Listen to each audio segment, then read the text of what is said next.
अतः श्री वराह पुराणे सप्तचत्वारिंशत्शतम् अध्यायः गौनिष्क्रमण तीर्थ और उसका महात्म्य।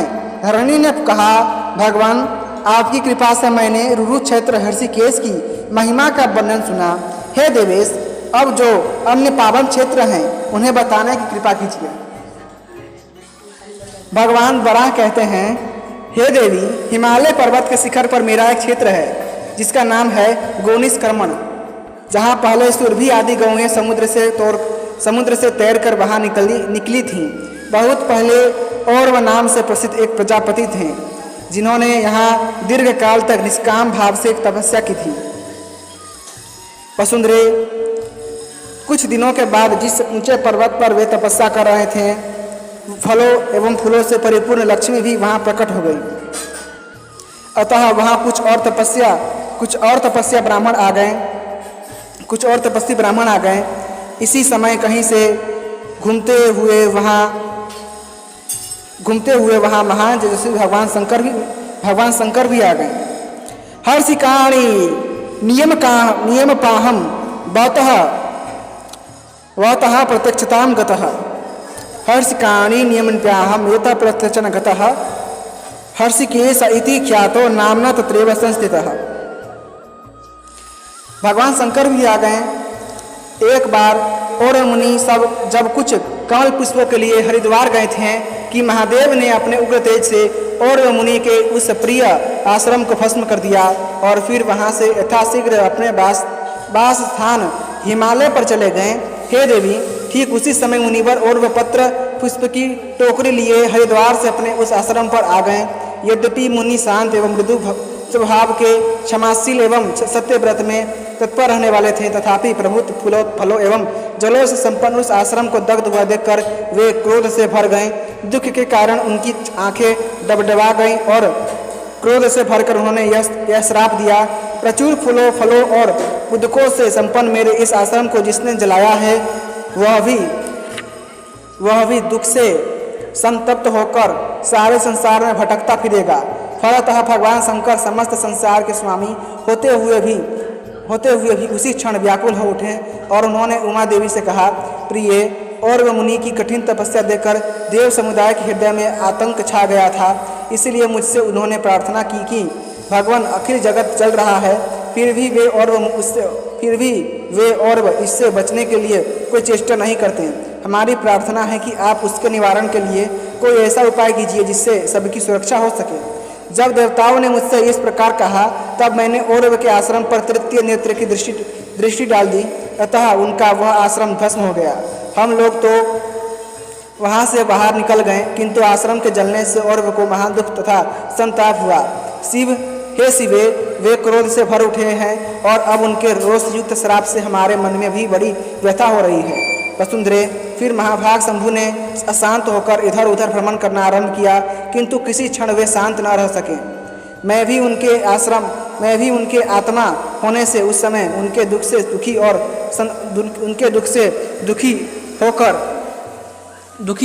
संतप्त होकर निश्चेष्ट सा हो गया। इधर पार्वती ने भगवान शंकर से कहा, अब हम लोग भगवान नारायण के पास चलें। संभव है उनकी वाणी और परामर्श से हमें शांति मिल जाए, अथवा भगवान नारायण को साथ ले फिर हम सभी औरव के पास चलें और उनसे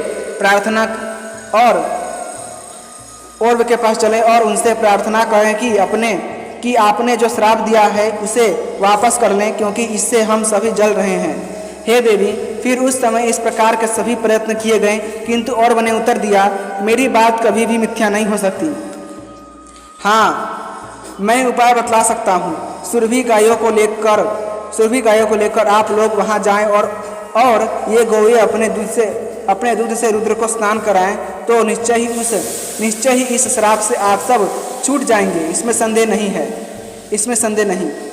हे कल्याणी, उस अवसर पर मैंने महान शक्तिशालिनी 77 सुरभि गायों को स्वर्ग से नीचे उतारा और उनके दूध से सिक्त हो जाने पर रुद्र एवं अन्य सबों की जलन भी सदा के लिए शांत हो गई। तब से उस स्थान का नाम गौनिष्क्रमण तीर्थ हो गया। जो मनुष्य वहाँ एक रात भी निवास एवं स्नान करता है, वह गोलोक में जाकर आनंद का उपभोग करता है। उत्तम धर्म के आचरण करने के पश्चात यदि उसकी वहाँ गुणिष्क्रमण तीर्थ में मृत्यु होती है तो वह शंख चक्र एवं गदा से संपन्न होकर मेरे लोक में प्रतिष्ठा पाता है। यहाँ गौओं के मुख से निकला हुआ एक अत्यंत श्रुति सुखद शब्द सुनाई पड़ता है। एक बार ज्येष्ठ मास के शुक्ल पक्ष की द्वादशी तिथि को मैंने स्वयं ऐसा सुसंस्कृत शब्द सुना था, अतः इसमें कोई संदेह नहीं करना चाहिए। ऐसा ही गोस्थलक नाम का एक परम पवित्र क्षेत्र है। वहाँ मुझ में श्रद्धा रखने वाले पवित्र आत्मा पुरुष को शुभ कर्म करना चाहिए, उसके प्रभाव से वह पापों से यथाशीघ्र छूट जाता है। हे महाभागे, जिस समय शंकर को और मुनि का श्राप लगा था और वे उससे जल रहे थे, तब वे मरुदगणों के साथ वहाँ गए तथा श्राप से उनकी मुक्ति हो गई। इसी से इस क्षेत्र की ऐसी महिमा है। यह गोस्थलक नाम वाला क्षेत्र परम श्रेष्ठ एवं सब प्रकार से शांति प्रदान करने वाला है। हे महाभागे, यह प्रसंग संपूर्ण मंगलों को प्रदान करने वाला और मेरे मार्ग का अनुसरण करने वाले भक्तों में श्रद्धा की वृद्धि करने वाला है। यह श्रेष्ठों में परम श्रेष्ठ, मंगलों में परम मंगल, लाभों में परम लाभ और धर्मों में उत्तम धर्म है। यशस्विनी, मेरे निर्दिष्ट पथ के पथिक पुरुष इसका पाठ करने के प्रभाव से तेज, शोभा, लक्ष्मी तथा सब मनोरथों को प्राप्त कर लेते हैं। मनस्विनी, इसके पाठक इस अध्याय में जितने अक्षर हैं उतने वर्षों तक मेरे धाम में सुशोभित होते हैं। प्रतिदिन इसे पढ़ने वाले मानव का कभी पतन नहीं होता और उसकी 21 पीढ़ियाँ तर जाती हैं। निंदक, मूर्ख और दुष्टों के सामने इसका प्रवचन नहीं करना चाहिए। इसके स्वाध्याय करने की योग्यता वाले पुत्र या शिष्य को ही इसे सुनना चाहिए। वसुंधरे, 5 योजन के विस्तार वाले इस क्षेत्र से मेरा अतिशय प्रेम है, अतएव मैं यहाँ सदा निवास करता हूँ।